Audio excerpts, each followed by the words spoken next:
अस्सलामुअलैकुम दोस्तों, आज हम देखेंगे मदर्स डे माँ का दिन पर 10 लाइन की मजमून नवेसी। 1. मदर्स डे हर साल माँ के लिए मनाया जाता है। 2. ये दिन माँ की मोहब्बत और कुर्बानियों को याद करने का दिन है। 3. माँ हमारी ज़िंदगी का सबसे कीमती तोहफा है। 4. मदर्स डे पर हम माँ के लिए ख़ास तोहफे और कार्ड्स देते हैं। 5.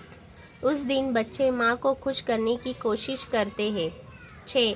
माँ हमें बेलौस मोहब्बत देती है और हमारी हर ज़रूरत पूरी करती है।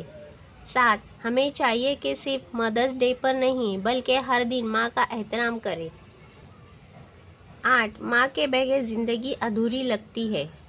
9. मदर्स डे हमें माँ की कद्र करने का मौका देता है। 10.